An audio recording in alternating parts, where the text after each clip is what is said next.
बातें रह गई थी क्योंकि सब उस सब में लगे थे। सुनाया, कई लोगों ने नहीं भी सुना होगा, इधर ढोल बजने लगे थे। तो जो बातें रह गई थी वो सुनी। ब्राह्मण देवता पत्र लेकर के आए भगवान के पास।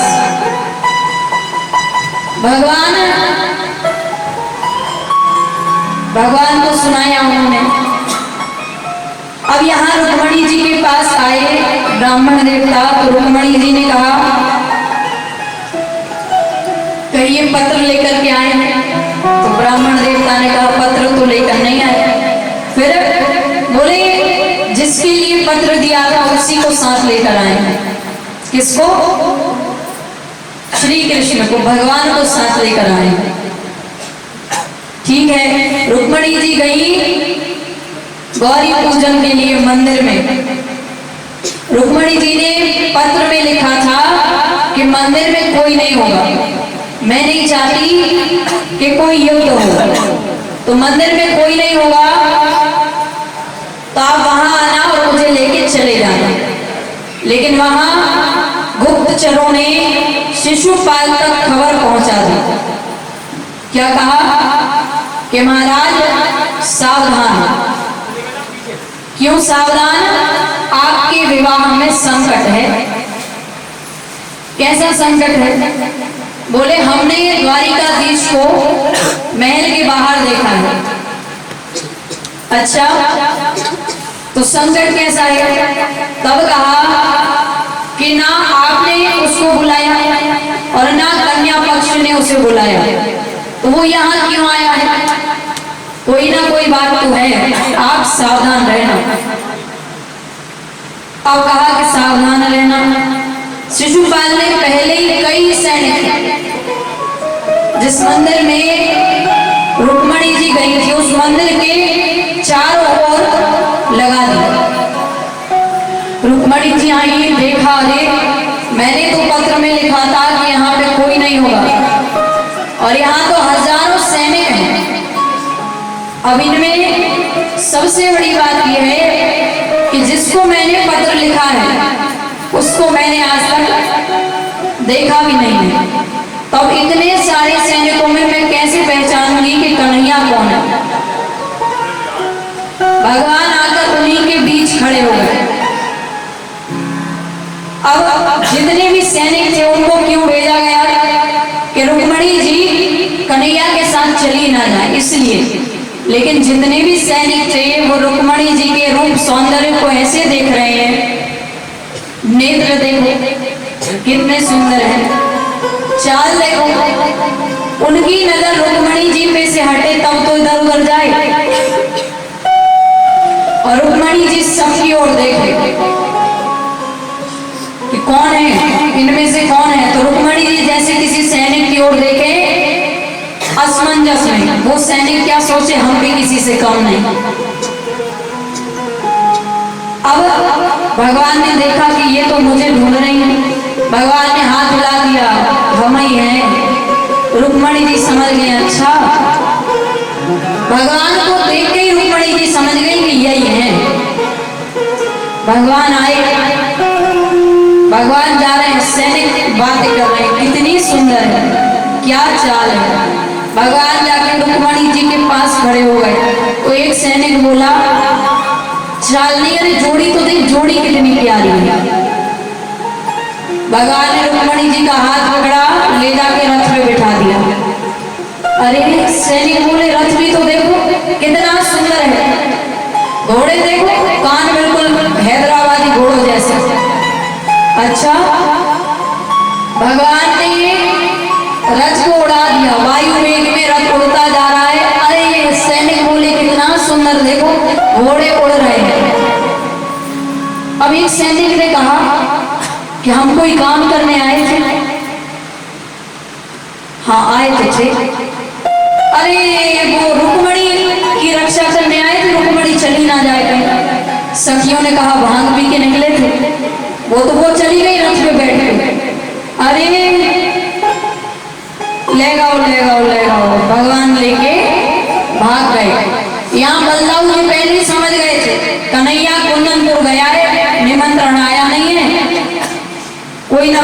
कर तो है। बलदाऊ भैया तो पहले ही हल मूसल लेके और नारायण की सेना लेके और बलदाऊ भैया हल मूसल लेके और पीछे पीछे भगवान के चले गए थे। अब यहाँ पर जैसे ही जो गुप्तचर थे मंत्री ने जाके शिशुपाल से कहा महाराज बहुत गलत हुआ। क्या हुआ? बोले रुक्मणी जी को वो कन्हैया उठा कर ले गए। शिशुपाल क्या कहता है? बड़ी मुश्किल से तो इतनी अच्छी दुल्हन मिली थी और अब घर पे बिना दुल्हन को ले जाएंगे तो परिवार वालों को क्या मुख दिखाएंगे। मेरा तो तुम यहीं पे अंतिम संस्कार कर दो, मैं तो यहीं प्राणों का त्याग कर दूं, मैं मुंह दिखाने लायक नहीं बचा। तो जरासंध वहीं पर था, कंस का ससुर। उसने कहा कैसे हो? अरे एक बार मेरी हार मान ली, मुझसे सीखो। इसी कृष्ण ने 17 बार मुझे हराया है, तो भी मैं हारा नहीं हूं और मैं अभी भी उससे युद्ध करूंगा। शिशुपाल ने देखा हमसे भी बड़े बड़े बेशरम बैठे हैं, तो हम एक बार में हार कैसे मान जाए? ठीक है। शिशुपाल जिसे डोली में रुक्मणी जी को बिठा के ले जाता, स्वयं उसमें बैठ के रोता हुआ घर चला गया। यहाँ रुक्मणी जी के भाई रुक्मी को पता चला, वो आया भगवान से युद्ध करने। रुक्मणी जी ने कहा था प्रभु युद्ध मत करना। युद्ध नहीं कर रहे, ठीक है। भगवान गए, तलवार निकाली, रुक्मी के बालों को साफ करना चालू किया। आधी मूंछ यहाँ से काट दी, बालों का ऐसी दशा कर दी कि रुक्मी किसी को मुंह दिखाने लायक ना रहे। बलदाऊ भैया ने देखा, अरे कन्हैया यही सिखाया है तुझे? विवाह हुआ नहीं कि साले का सिर मुड़ के धर दिया? यही करने के लिए विवाह किया था? भगवान कहे भैया, ओ बलदाऊ भैया, नया नया विवाह हुआ है, आप बेइज्जती कर रहे हो, तो फिर जी हमारी क्या इज्जत करेंगे जब आप ही बेइज्जती कर रहे हो? तब बलदाऊ भैया ने भगवान की तारीफ की, खूब तारीफ की। विवाह हुआ। विवाह कल हमने और आपने भगवान का यहाँ पे मनाया। एक बार सभी लोग प्रेम भाव से बोलिए कृष्ण कन्हैया लाल की। भगवान का विवाह हुआ रुक्मणी जी के साथ, पहला विवाह। पूर्ण रूप से भगवान ने केवल रुक्मणी जी के ही साथ विवाह किया है। भगवान ने 16,108 विवाह किए। लोग कहते हैं भगवान ने ऐसा किया, भगवान ने 16,108 विवाह किए, हम तो नहीं कर सकते। भगवान की नकल करते हैं तो भगवान ने तो गोवर्धन पर्वत भी उठाया था। तुम एक छोटा सा पहाड़ उठा के दिखा दो, पिचक जाओगे। भगवान शेष नाग पे सोते हैं, तुम एक फन वाले नाग के सामने खड़े रह के बता दो। अगर बराबरी करनी है तो हर एक चीज में करो। और 16,108 विवाह किए तो पूर्ण रूप से नहीं किए थे, उसके पीछे भी कोई कारण था।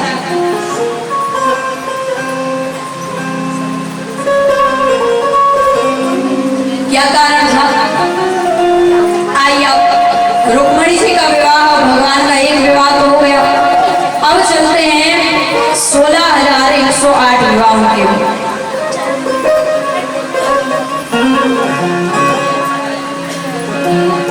अब कथा आती है।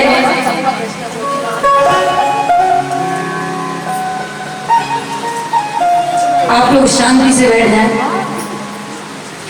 कार्य भी अगर करना है शांति से बैठे कर, ताकि वो कार्य भी होता रहे और कानों तक कथा भी पहुंचती रहे, आपके समझ में भी आए।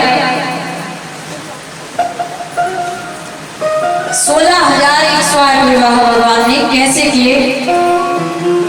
तब कथा आती है कि सतकृतिक नामक एक राजा थे। सूर्य नारायण भगवान की तपस्या की उन्होंने, घोर तपस्या की। सूर्य नारायण भगवान प्रसन्न होते हैं और कहा कि वरदान मांगो, क्या चाहते हो? तो राजा ने कहा कि मुझे वरदान नहीं चाहिए, मैंने तो केवल आपका दर्शन करने के लिए ही तपस्या की थी। सूर्य नारायण भगवान इतने प्रसन्न हुए कि वो अपने गले में एक मणि पहनते थे जिसका नाम था समयंतक मणि। उन्होंने वो मणि राजा को दे दी प्रसन्न होकर। इतनी सुंदर मणि कि राजा जहां भी जिस भी सभा में जाए तो लोगों को देखे कहीं उसे उल्टा करे सीधा करे, उल्टा करे सीधा। अब कोई बार बार किसी चीज को हाथ लगाएगा तो लोगों की नजर तो पड़ेगी। ये मनुष्यों का स्वभाव होता है दिखावा करना। मान लीजिए माताएं हैं, उन्होंने अपने हाथ में मेहंदी लगाई है या बड़ी अच्छी सी चूड़ियां पहनी हुई है, तो उस दिन उनकी सारी बातें उनके हाथों से होंगी। क्या करने गए थे, यहाँ रख दो, ऐसा हो गया। क्यों? जब तक बताएंगे नहीं तो देखेगा कैसे कि हमने क्या पहना हुआ है। गले में कुछ पहना, दोबारा उल्टा करे सीधा करे, उल्टा करे। कान में दिखावा सब करते हैं। अब राजा भी हमें से एक था, कहीं भी जाए मणि को लगा ही रहे, उल्टा करे सीधा करे। अब लोगों की नजर तो अपने आप पड़े कि भाई बार बार हाथ लगा रहा है, ऐसा क्या है। जिस भी सभा में जाए वो ऐसे दिखावा करे। अब एक दिन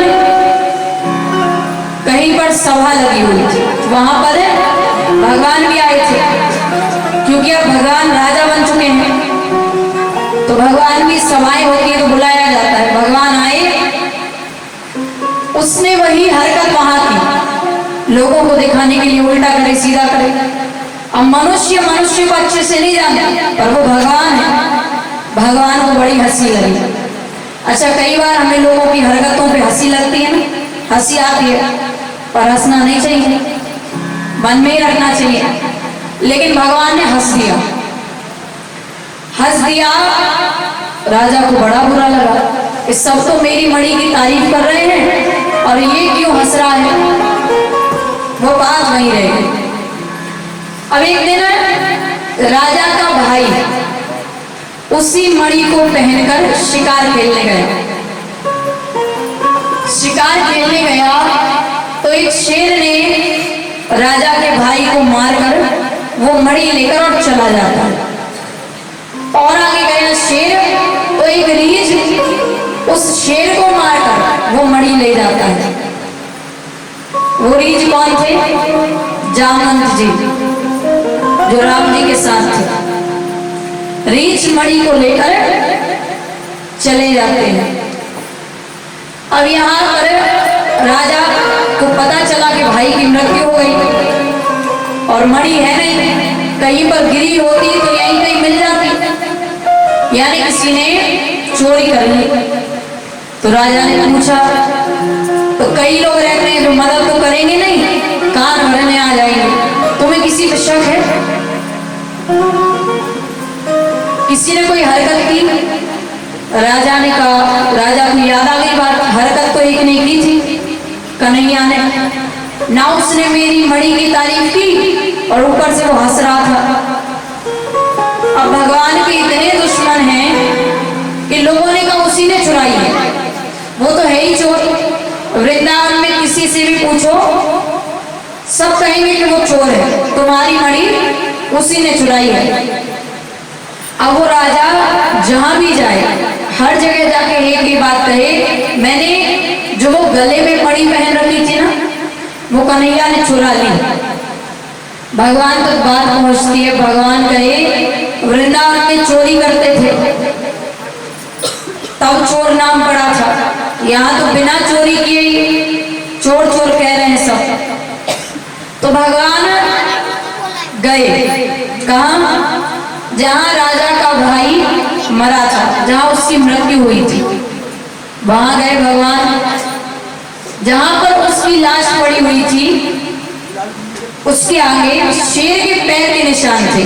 भगवान उसका पीछा करते करते गए, शेर के पैर के निशान खत्म हुए, रीछ के पैर के निशान शुरू हुए। भगवान उसका पीछा किया, पीछा करते करते गुफा आई जिसमें रीछ थे। कौन? जामवंत जी। और उनके बच्चों को उन्होंने वो मणि खेलने के लिए दे दी। दूर से ही वो मणि चमक रही है। भगवान ने देखा, भगवान ने जामवंत जी से कहा कि वो मणि मुझे दे दो, उसके बदले में जो भी धन इत्यादि लगेगा वो तुम मुझसे ले लेना। जामवंत जी ने कहा ये मणि मेरे बच्चों को बहुत पसंद है, मैं नहीं दे सकता। भगवान कहे वो खेलने की चीज नहीं है, वो किसी देवता की मणि है। जामवंत जी ने कहा तो ठीक है, युद्ध करो और ले जाओ। तब जामवंत जी और भगवान के बीच युद्ध हुआ। कैसा युद्ध? मल युद्ध। हाथों से जो हम युद्ध करते हैं। अब जब युद्ध हुआ, मल युद्ध, तो जामवंत जी को लग रहा है कि ये मुझे हरा सकता है, लेकिन ये जानबूझकर दांव पलट देता है, ये मुझे हरा सकता है। अंतिम में भगवान ने निकाला बाण और जैसे ही प्रत्यंचा चढ़ाया, जामवंत जी को साक्षात मर्यादा पुरुषोत्तम भगवान श्री राम के दर्शन हुए। बोलिए राघवेंद्र सरकार की। अब तो रोने लगे जामवंत जी, प्रभु अरे मैंने आप पर हाथ उठाया। भगवान ने उठाया नहीं, मैंने उठवाया है। क्यों उठवाया है? पिछले जन्म में मैंने तुम्हारे ऊपर धोखे से प्रहार किया, छुपकर प्रहार किया था। कौन? किस पर किया था भगवान ने? बाली। भगवान कहे पिछले जन्म में मैंने तुम पर छुपके से प्रहार किया था। नहीं, भगवान ने जामवंत जी के साथ युद्ध किया। क्षमा करिएगा, भूल गए। तो जामवंत जी ने कहा प्रभु मैंने आप पर हाथ उठाया। तो भगवान कहे कि आपने उठाया नहीं है, मैंने उठवाया है। क्यों उठवाया है? पिछले जन्म में जब मेरा राम अवतार था, तब जब मैंने रावण को मारा तो आप बड़े दुखी थे। मैंने आपसे पूछा कि आप क्यों दुखी हैं? तो आपने मुझसे कहा कि प्रभु रावण बहुत बलशाली था। रावण इतना बलशाली था कि मैं चाहता था कि मैं रावण से युद्ध करूं, इतने बलशाली से मैं युद्ध करूं, पर नहीं कर पाया। तो मैंने आपको एक वचन दिया था कि मैं रावण से भी ज्यादा बलशाली पुरुष से आपका युद्ध करवाऊंगा। तो रावण से ज्यादा बलशाली कौन है? भगवान। तो बोले जो वचन मैंने आपको दिया था वो आज पूरा हुआ, अब मुझे वो मणि दे दो। जामवंत जी ने कहा दूंगा, लेकिन दहेज में। दहेज में बोले अगर आपको ये मणि चाहिए तो आपको मेरी बेटी जामवंती से विवाह करना पड़ेगा। भगवान कहे अरे मेरा विवाह हो चुका है। जामवंत जी ने कहा हो चुका है, तो इस जन्म में कौन सा आपने मर्यादा पुरुषोत्तम होने का व्रत रखा है? एक हो गया, एक और सही। हाँ, अगर आप कहें कि मेरी बेटी के अंदर मनुष्यों वाली सुंदरता नहीं है तो वो बात अलग है। भगवान कहे मैंने सुंदरता कभी नहीं देखी। मैंने कैसे कैसे अवतार लिए, नरसिंह अवतार, वराह अवतार, और कल भगवान ने राधा रानी को मनाने के लिए मणिहारी का रूप बनाया। भगवान कहे मैंने सुंदरता कभी नहीं देखी। ठीक है, तब भगवान जामवंत जी की बेटी जामवंती को अपनाते हैं और वो मणि लेकर भगवान गए राजा के पास। राजा ने माफी मांगी। भगवान ने कहा ठीक है कोई बात नहीं, क्षमा कर दिया। राजा ने कहा ऐसे नहीं, मैं जब तक नहीं मानूंगा कि आपने मुझे क्षमा कर दिया जब तक आप मेरी बेटी सत्यभामा के साथ विवाह नहीं करेंगे। भगवान कहे अरे आज तो सब विवाह कराने पे तुले हैं, मेरा विवाह हो चुका है। राजा ने कहा दो हो गए, एक और सही। भगवान ने उनको भी अपना लिया। देखिए ये विवाह एक तरीके से नहीं है, भगवान ने सिर्फ अपनाया है कि भगवान ने 16,108 विवाह किए, लेकिन पूर्ण रूप से रुक्मणी जी के साथ किया है, ये तो मजबूरी थी। इस प्रकार भगवान जामवंत जी की बेटी जामवंती से विवाह करते हैं, सत्यभामा से विवाह करते हैं, यानी पत्नी के रूप में प्राप्त करते हैं। इस प्रकार भगवान के 8 विवाह हो गए, जामवंती, सत्यभामा, कालिंदी, सत्या, श्रुति, लक्षणा, 8 विवाह भगवान के इस प्रकार हुए। अब चलते हैं 16,100 विवाहों की हो। 8 विवाह तो ये हो गए, 16,100 विवाह भगवान ने कैसे किए। तो अब कथा आती है, भौमासुर नामक एक दैत्य थे जिन्होंने 16,100 राजकुमारियों को बंदी गृह में रखा था, और वो राजकुमारियां भगवान से बहुत प्रार्थना करती कि हमें यहाँ से मुक्त कराइए। भगवान ने नारद जी को भेजा, जाओ और भौमासुर को समझाओ कि वो उन्हें छोड़ दे, वरना फिर हम युद्ध करेंगे। नारद जी गए, जाकर भौमासुर को समझाया कि देखो भगवान ने कहा है या तो तुम राजकुमारियों को छोड़ दो या फिर तुम्हें भगवान से युद्ध करना पड़ेगा। भौमासुर कंस के मित्र थे, उसने कहा कृष्ण से कहना कि मुझे वो कंस ना समझे, यहाँ आएगा तो यहाँ से जीवित नहीं जाएगा। नारद जी ने कहा अच्छा ऐसी बात है, वो तो देखा जाएगा कौन जीवित रहेगा और कौन नहीं रहेगा। तब नारद जी ने जाकर भगवान से कहा प्रभु युद्ध करना पड़ेगा। भगवान आते हैं तो भौमासुर ने एक दैत्य को भेजा जिसका नाम था मुर। क्या था? मुर। भगवान ने उसका वध किया, तब से भगवान का नाम मुरारी पड़ा। जब उस दैत्य का, मुर नामक दैत्य का जब भगवान ने वध किया तो भगवान का नाम मुरारी पड़ा। अब भगवान ने भौमासुर से युद्ध किया और जितनी भी 16,100 राजकुमारियां थी उनसे कहा कि जाओ अपने अपने राज्य जाओ। राजकुमारियों ने कहा वैसे तो हम पवित्र हैं लेकिन कोई नहीं मानेगा और ना कोई हमें अपनाएगा। अब या तो आप हमें अपनाइए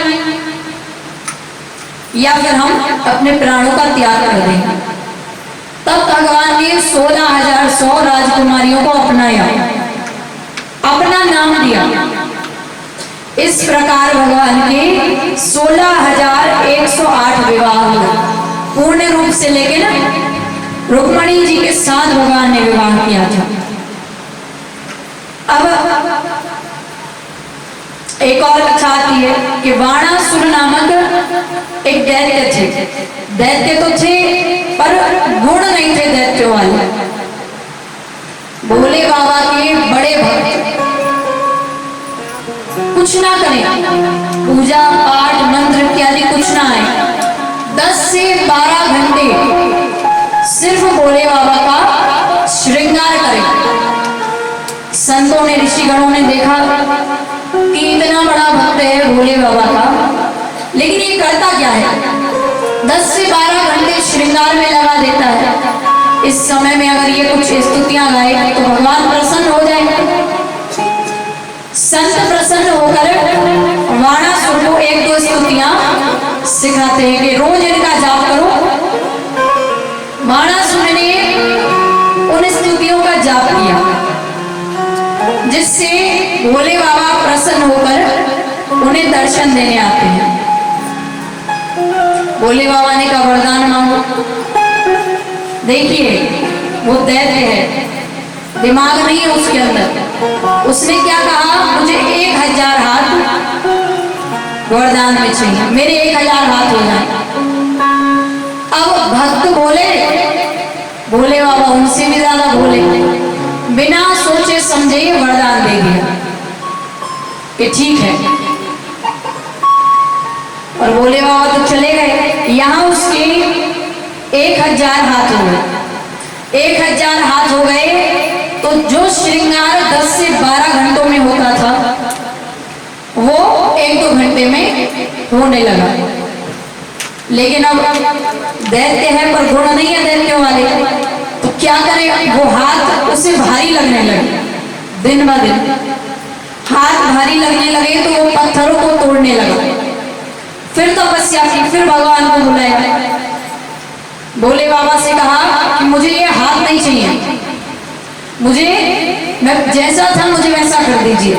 भोले बाबा ने कहा देखो मैंने वरदान दिया है तो ये हाथ तो नहीं जा सकते, लेकिन जब भगवान तुमसे युद्ध करने आएंगे तो तुम्हारे ये 1000 हाथ चले जाएंगे, तुम इनसे मुक्त हो जाओगे। वाणासुर ने सुना